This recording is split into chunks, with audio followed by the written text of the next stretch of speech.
This is coffee number 5. I'm your host, Lara Schmoisman. Hi, everyone. Thank you so much for being here today. And today I have a special guest. We're here with Dr. Ali. Dr. Ali, I know her for a little while, and she's super fun to talk to. And also, she is spicy. She has a lot of knowledge. And she's been around the academic world. She's been around the coaching world. And I love just to chat with her. And we were chatting off there about fake it until you make it. Yes. Yes. And I mean, we heard that phrase so many times. I hear it all the time. Oh, just fake it until you make it. But really, what does it mean to fake it until you make it? I feel like when it comes to fake it till you make it, it's less about like lying to people and saying like you have something that you don't necessarily have. And it's more about like giving yourself the confidence to step into something that maybe you wouldn't normally do with an air of like, I got this, right? So it's like, if you're not super comfortable in doing something, just do it. Try it out, see how it feels, but don't lie about it. Be honest about your qualifications. I think it helps you be so much more confident. So when I hear fake it till you make it, I'm thinking, it's someone that maybe lacks a little bit of confidence and they're stepping into it and being like, all right, I got this. That's what I hear more than like the people who are just lying. Yeah, I mean, we think so many times, okay, I'm gonna go, I get this. I'm gonna say all these things, I'm gonna get this job, or I'm gonna get this guy, I'm gonna make a new friendship here. Mm-hmm. And I need to make myself attractive for this situation. So I need to pretend not to be myself. I need to create this persona. But for how long you can really create that persona? See, and I guess because I would never want anyone to have a fake persona that they have to have in order to like fall in love or find a relationship. But I feel like the fake it till you make it component maybe starts even before that. Like maybe if you're a person that's kind of shy and you wouldn't normally even go on a date, right? You still show up as yourself, but you kind of fake your confidence. Like, you know what? I'm going to try it. I'm going to go on a date anyways. Even if I normally want to stay home and Netflix and chill with me and my popcorn bottle or my box of popcorn or whatever, I'm going to do something that I normally wouldn't do, which is go on a date. But you still show up as you. Yeah, but maybe you dress in a way that gives you some confidence. Exactly. So maybe you wear something like a color that makes you feel confident, or you wear a style that makes you feel confident. I don't necessarily think that means you have to, let everything, be entirely different than you normally would be, but just maybe something that makes you feel a little bit more safe.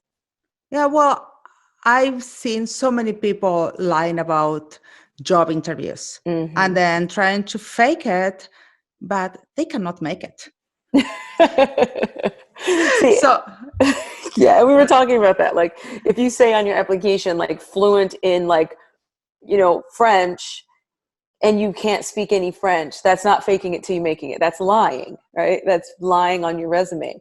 But, if you are someone who's like I said earlier, like maybe you're someone who's not super confident and you normally would shrink down in your chair during the interview and you wouldn't have great posture and you'd be uncomfortable and stuttering. Instead, sit tall in your chair, square off your shoulders, speak from your chest, or speak from your diaphragm and be really direct. So that's kind of faking it till you make it with something that's a little bit more personal, not something that's like lying. Like, I'm going to say I know Adobe when I don't.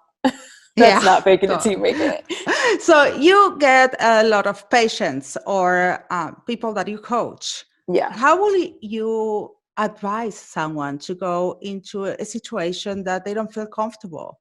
That you will suggest that they find an item that will make them feel stronger about the situation, or an attitude?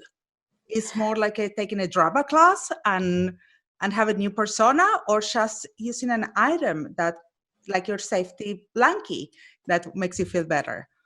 I've done everything with everyone because different people are different.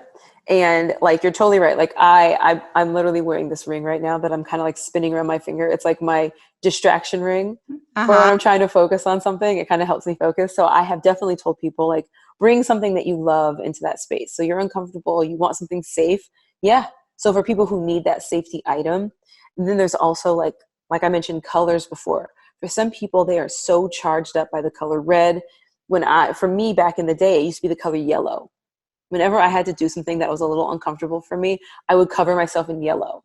And for some reason it worked. Well, Then for yellow is brave. I have to tell you that. I know it looks great on you, but that's very outside of my comfort zone. see, so maybe you would do like a jewel tone blue. Like Mm, I feel like you look good in the no, blue. I just do black. Just black for you. Okay. Yeah, Okay. just black for me.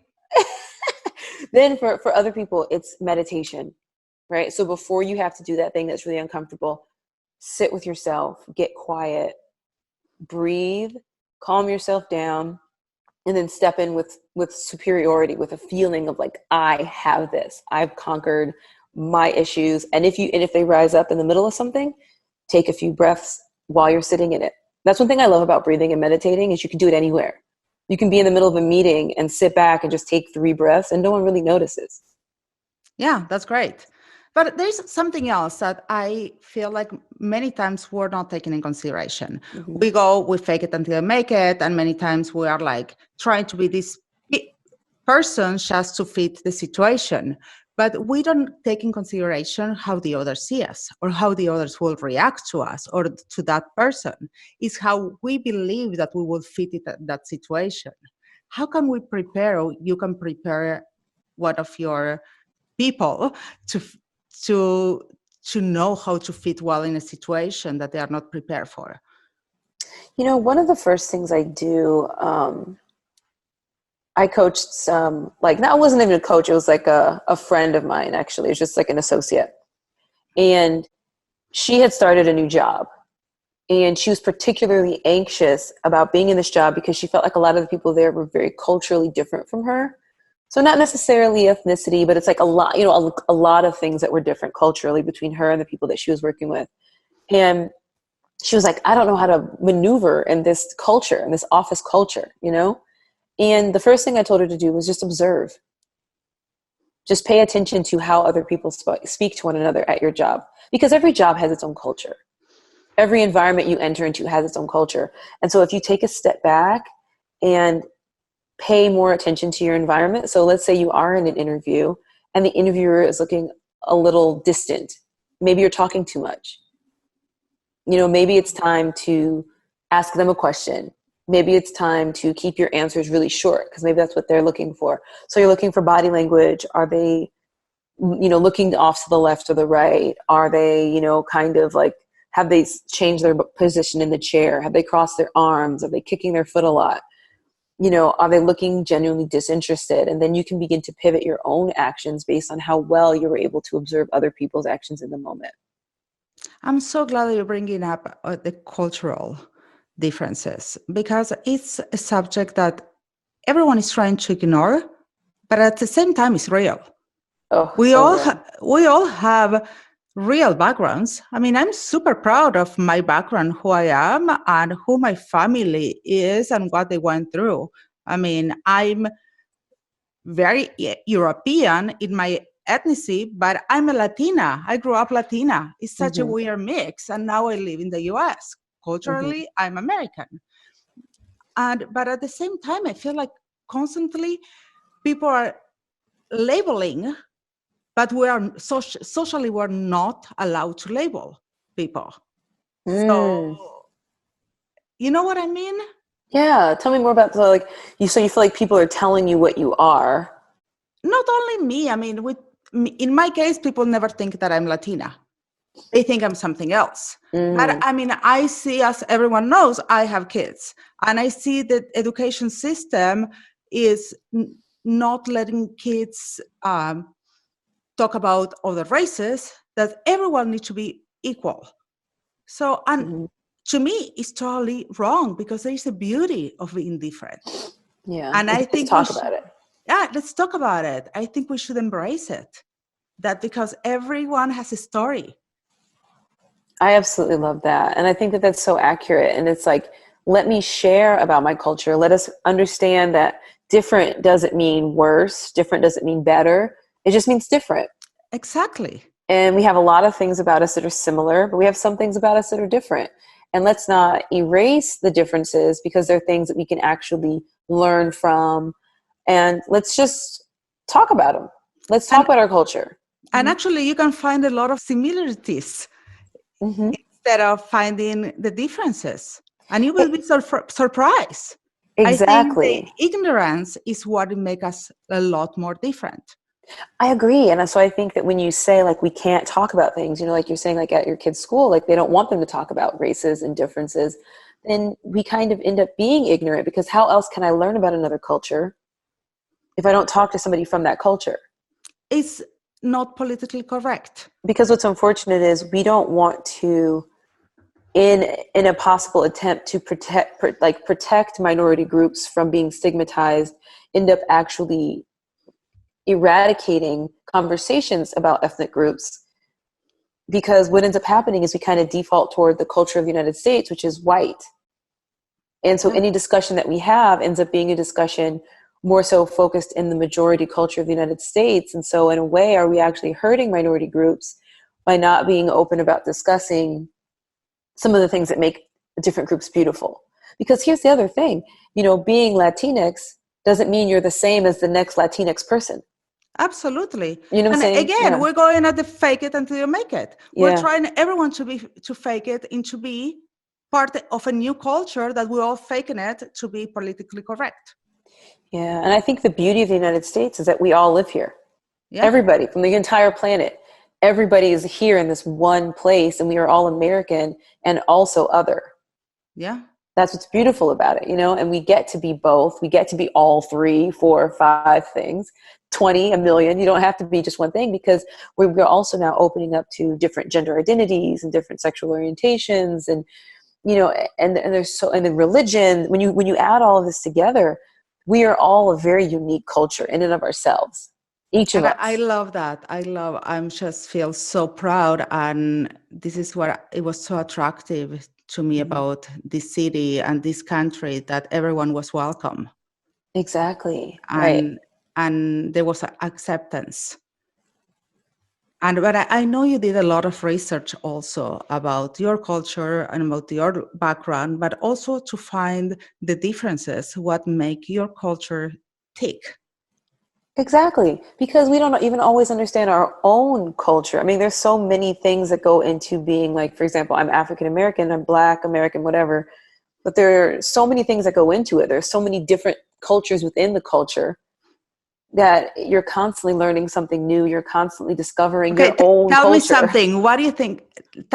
Tell me something that you learn about your culture. What makes them tick? What makes them something this completely different that will make a white person or an Asian That's, or I think a large thing that I've come to be aware of is not just about music, right? I think music is obviously very central to the Black culture, but I think beyond that, I think rhythm and movement are very central to the Black culture. I feel like we use our hands a lot, we move a lot, and not every Black person does this, but kind of in general, and in my personal family culture. And even I notice when I'm really thinking hard and I'm trying to focus on something, I find myself moving a lot. Like I'm walking, I leave my house and I go and I walk around. I'm not a really wonderful dancer, but when I'm like really feeling creative, I'll turn on music and I'll just move, and so I feel like there's something about my culture where movement is very center and and being rhythmic is a central component to our existence. it gives you balance. It really does create balance. Like I've even had some clients that were kind of nervous when it comes to talking, and we would practice some like steps they could do, so they wouldn't be sitting still when they were talking, so they'd be on stage moving with their words, and it was something that was so fundamentally helpful to them that we discovered. And so I'm really working it into a lot of the work that I do with people, is working in being rhythmic and being fluid and and maybe even having like a sing-songy kind of nature to your language. Like when you go to the Black church, pastors don't just talk, they sing. They're singing. Every word that they say is very rhythmic. And I think it's a part of our culture that we at least I think maybe I wasn't fully aware of until maybe the last 4 or 5 years. It's just I see it everywhere now. I just see it over and over again. How you feel like all this new knowledge changed you professionally, and not only professional but personally? How you approach now your life since you learn all this from your roots? I think I'm more kind to myself because I had a supervisor once, and this really hurt my heart. I had a supervisor and I loved her and I thought she was amazing. And she took me in her office one day and she told me that she believed that I had attention deficit disorder. And I was devastated. I don't have attention deficit disorder. Nothing's wrong with having it, but I don't have it. I've never been diagnosed with it. I don't have it. And she told me that my career would be damaged in the future if I didn't take medication for this attention deficit that she believed I had. And I was so hurt by it because I was just like, oh my God, I look up to her so much, but I just don't agree with her, Uh-huh. And her words come up in my head every once in a while, right? I'll be sitting really still trying to like work on something. I'm always working on a proposal or a pitch or a script or like notes or something that requires me to sit still. And I just get antsy and I'm like, okay, let me get up and do something else. And now that I kind of have focused more on this rhythmic nature to me and my culture and who I am, I realize that it's not necessarily that I can't focus.